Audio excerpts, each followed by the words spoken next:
I'd like to start by saying we have some special guests, and they'll probably be as embarrassed as I would have been to be introduced.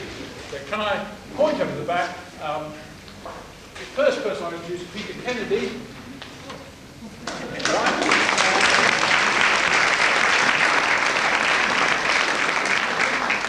I ultimately blame Peter for my involvement in the folk of Morris world because I shared rooms with Alan Browning, who was involved with Peter in those early days. And so on. Great. Close to him is Nibs Matthews. We all remember Nibs.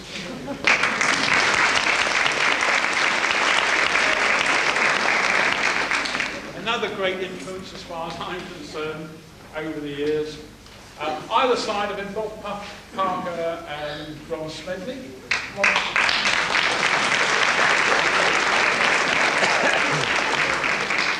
People whose contribution between them must be centuries. I'd also, the special guest from on the dancing side, is Pat Tracey, who's here.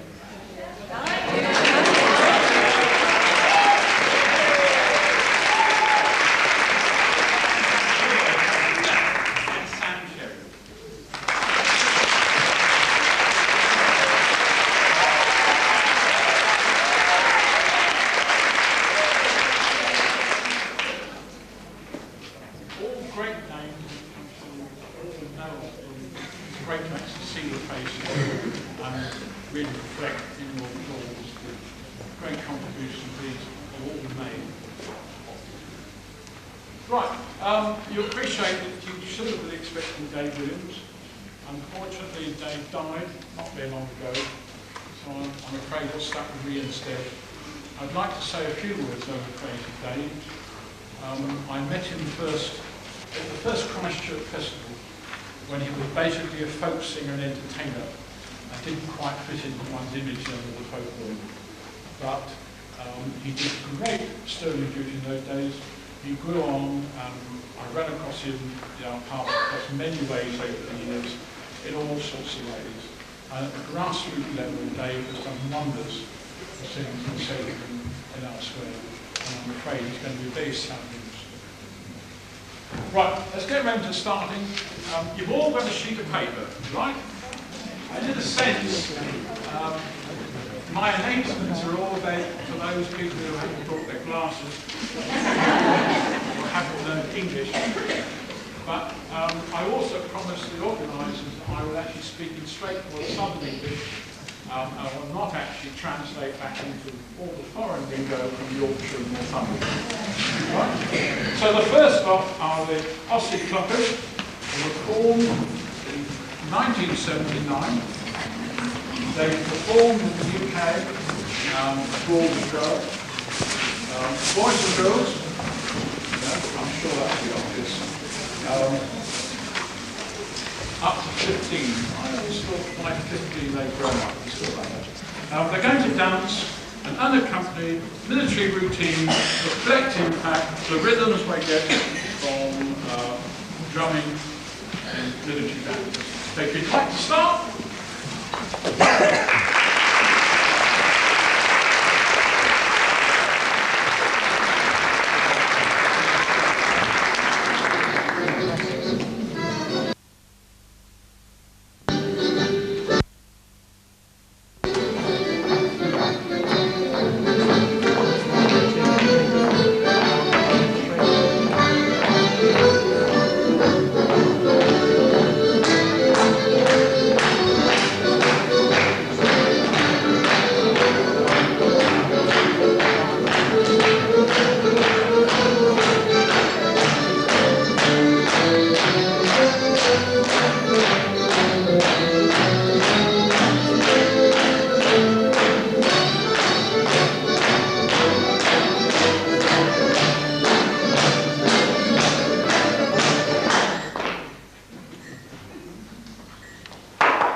Right, it works. Well, I can put the plug on here.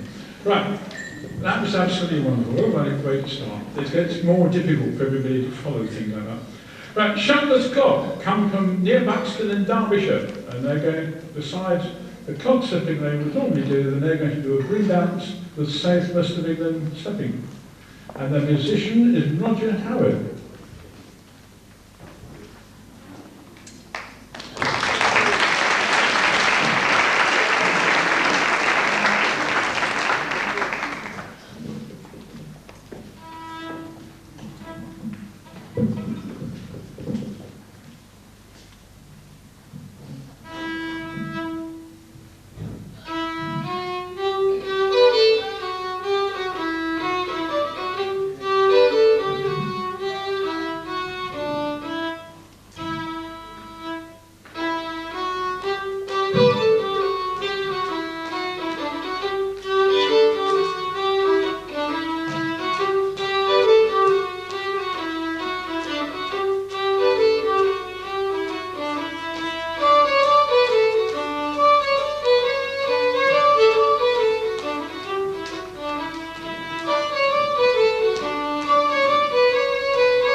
leaves me speechless in admiration. And next is Ian Dunmur, who I have to claim as an old friend. When I was being introduced to people, I was tempted to ask the women, you know, how old they were, and none would tell me.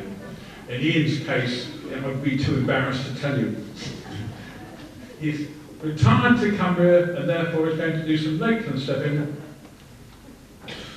And I'm waiting for you.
long may he reign.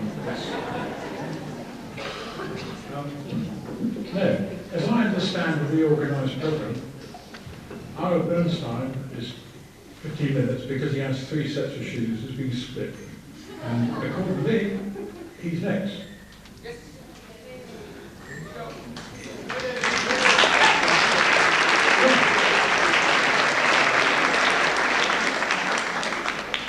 There's not much we can say about Ira that hasn't all been said by other people there, but let's say at least we have a mutual friend. Tell you about it. Yes. Go on. Sit back and relax, the rest of you, and enjoy it.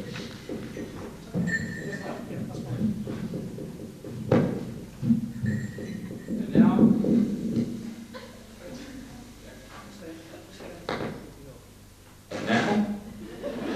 hello? There we go. And now, for something completely different. What I have for you is most definitely a percussive dance, and by most definitions, not a percussive step dance. It involves stepping and clapping and stomping, but it doesn't have the type of manipulations that usually are part of the definition for tap dancing or step dancing or clog dancing. I'd like to start off of the first dances that I'll do with a South African gumboot dance, or just a South African boot dance, which is why I have these boots on. It's also why I left my sweatpants on, because it is a workman's type of dance. And just a quick overview about the boot dance. The boot dance, most recently, is a product of the miners of South Africa. And they use the boots as a functional form of footwear. I imagine it's very wet in on the floors of mines and all that. And the miners did the boot dance as a competitive form of stepping, or as a competitive form of and they did it in groups. Large groups of miners that represented one mine would compete against other groups of miners from another mine. And because of these competitions, like so many other instances where competition gets involved in music or stepping or whatever, those forms get pushed to pretty great lengths because of the pressure of competition.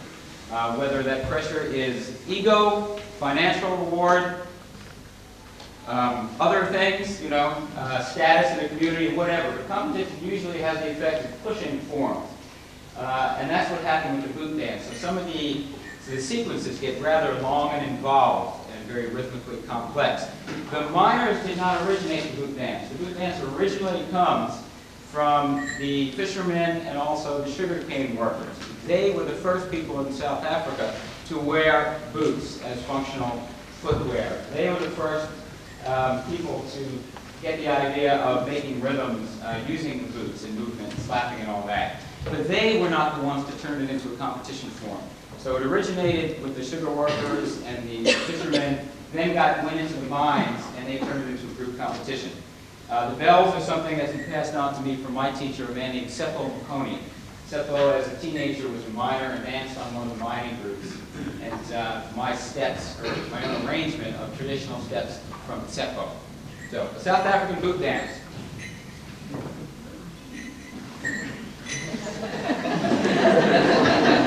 But first,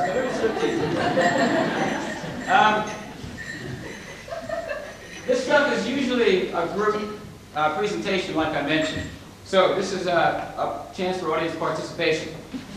No, I don't want you to dance with me, but what I'd like you to do is imagine a large number of very big people, but you really have to use your imagination for this. Workers in the mine, manual laborers. There might be upwards of 50 or 60 miners at a time doing these steps in unison. And each group would have a leader who would shout out the step, and then the group would respond. So what I will do is I'll shout out the names of each step to represent this, and then I'll respond just by doing the step myself. If anybody knows it, feel free. Ossy Cloggers,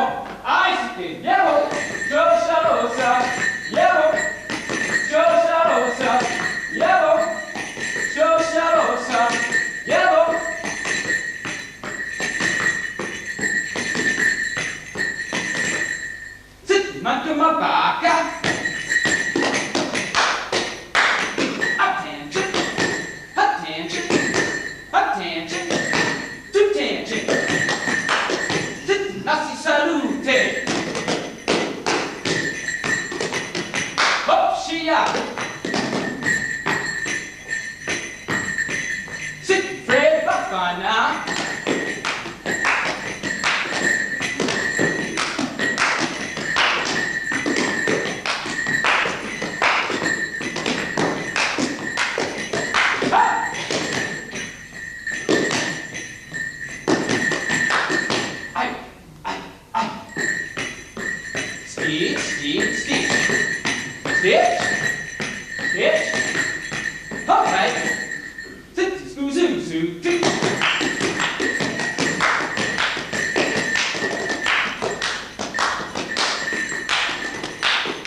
danger, yellow, oh, Mossy, danger, yellow. Sit, bezu, okay. That's it.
I'm tempted to say, so that's how Wellington won the Battle of Waterloo. Here's a good moment to point out that for the first time this weekend had a sponsor, David Diston from AC Diston and Gemini Right-Way Scaffolding has in fact been a sponsor, and it's through that sponsorship that really Ira has been able to come. Fantastic to have that sort of help to get that sort of experience.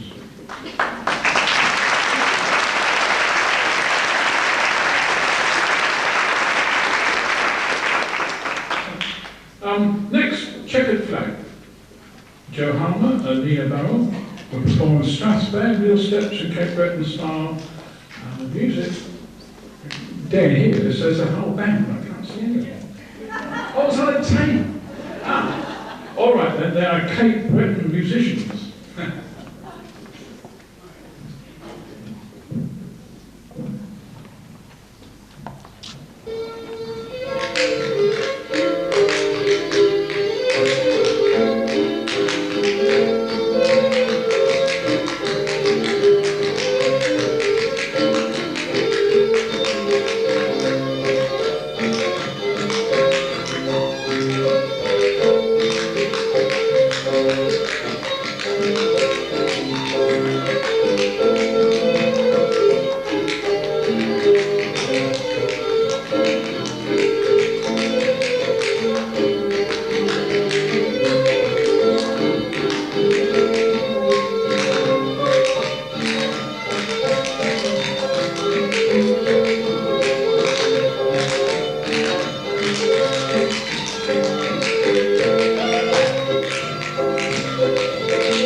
Right. Next, Paddy Hammond and Ash. They weren't with us last year, but two of them are here now and are going to dance a mixed rhythm unaccompanied routine, which they put together with Louise Nutter. And I think I saw Louise around as well. Right. After you.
for a variety of reasons. I'd like to do a couple of Québécois step dances for you now.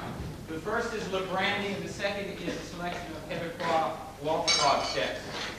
Le Brandy basically is, it's a social dance, and there's a tune named Le Brandy, and the social dance is called the same thing.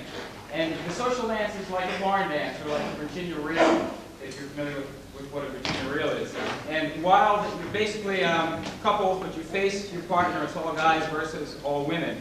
And while you're waiting your turn to do the figures, people would do a set of steps to the rhythm of a brandy, which is a 12/8 for all of you musicians out there. If you're familiar with Irish music and the Irish forms of music and dance, this might be called a slip reel, for lack of a better term. It feels like a slip jig, except it's in real time instead of jig time. And this is the footwork that the dancers would do while they're waiting their turn to do the figures. And then I'll follow with just a sequence of steps from the waltz clog tradition. The tempo is the same. Yeah, it needs to be here.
I must say, I admire the quality of English plywood.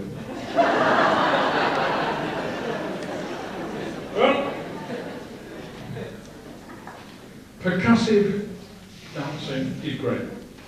There's even, I suspect, an English Morris tradition called the Bedlam Morris. Northern Northamptonshire and Birmingham part of the world, where the references are, where the Morris dancing didn't dance with music. Makes you wonder, doesn't it? I'm sure it wasn't welly boots because they weren't invented then. So, Penny Brookman and Dennis Victory with musicians. Ah, right. Yes, yes. Here they are, yes, Keith Holloway and Charles Spicer are the musicians. We haven't had many today, have we? Yeah, but they're quality. Damn, I should have said that before.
I understand why they didn't give me any words to describe that. Absolutely fantastic. Well, and still it goes on. Yeah. Eddie Wilson's going to do a set of 7 slip jig in clogs steps, devised from Northumberland triple jig time. Emily? Oh, all right, yeah. Hello, Chris.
Excuse me. Okay, so, did Peter Brown, is Peter here? Peter, can you raise your hand? You're Peter. Oh, okay. We just met the toilet, I didn't know who you were, you know? Peter and I have the same common friend that Roy and I have, a gentleman named Tony Barron, who probably is very well known to folks who've been coming here for at least a few years. He came with a group he's been coaching for the past several years, doing the Marley Clog. He's been doing a lot of research. If it were not for Tony, I probably wouldn't be here in front of you today. I lived with Tony back in the early 80s, and I was just a very keen, young, foolish lad. On his way to veterinary school. And Tony and I went up to Marlborough, Vermont, and lived with Tony, did a lot of dancing. That's all I did. I was just a dance man back then, unlike now. And Tony basically said, you know, I'm not going to tell you what to do. If somebody ever asks you what you're going to do, you say very reluctantly, I'm going to be a veterinarian. But if they ever talk to you about what you're interested in, you only ever talk about dance. And he just said, dance is a very valid thing. As is picking up the trash, as is being a house painter, as is being a veterinarian. And he said, have a nice life. And that was that. And here I am. And Tony gave me a lot. He gave me a lot of things, and that's probably the most important thing. But the first thing he gave me is he actually tutored me in dancing, and he taught me a bunch of Durham-style hornpipe steps. And Tony's main teacher at that time was Mr. Peter Brown. Yeah.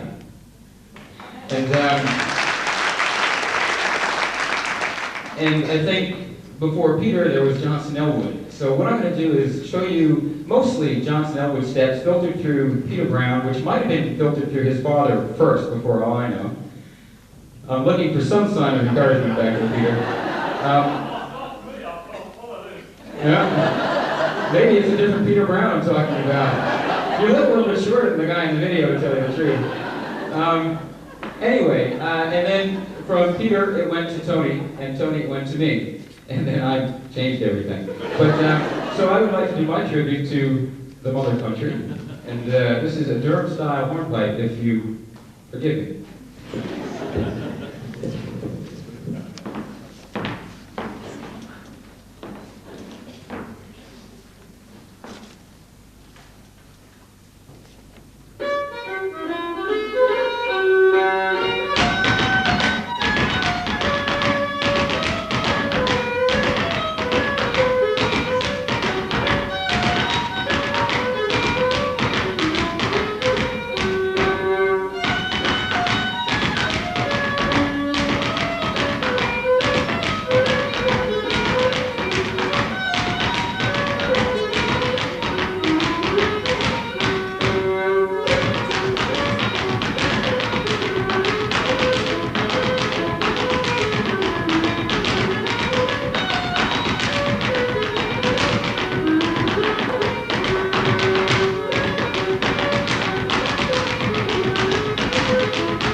Right, yes, over.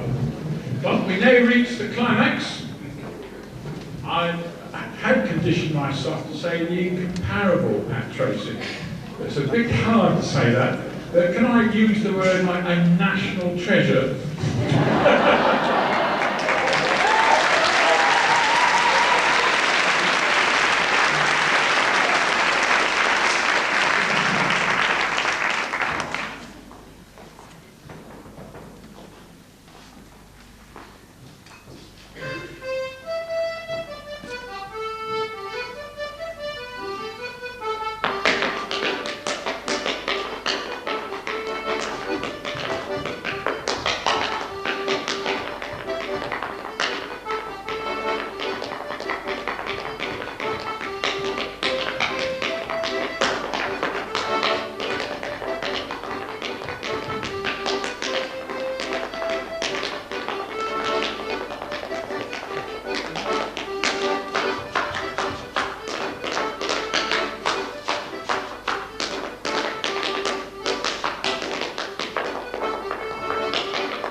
now to kill the whole afternoon, I'd like to finish off.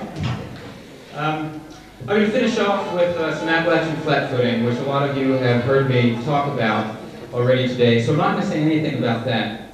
But it wouldn't be me without rattling on before I do a dance. So I have something else I'd like to talk about. It's more of an announcement. I walked off with my friend's keys, who lives in Kilburn. Is anybody going back towards Northwest 2 that can drop off their keys tonight? You see, he's going to be really, as we say in America, pissed off when not he gets home and expects to find his keys, because he carries his own keys. But you see, he's on tour, and his girlfriend's coming from Ireland. She can't get into his apartment without those keys. So I'm in a bit of a bind, but you see, Frank's girlfriend is even in a bigger bind. And she's a wonderful woman, and I'm sure somebody here would love to help her out, regardless of how you feel about me. So if there's anybody going back who could possibly either be from Kilburn or pass through Kilburn sometime tonight or early tomorrow morning, please come see me after the show. Oh, my savior, thank you. You're not taking a week's holiday right now, right? I mean, you're going home tonight, maybe, or tomorrow morning? Great. Let me just, could you get that person's face on the video, please? Right. Everybody, look at that person. Yeah, thank you. This is some Appalachian flat-footing for you. I guess this might be, I'm not sure whether it'll be in front of the whole group again or not, but to the Reading Clog group, congratulations. Happy 19th event. This is really great. I'm happy to be here. And thanks everybody for coming. My students, you guys are doing great too. But please give the Reading Clog group a big thank you for doing this for you.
was very short, I know, very short.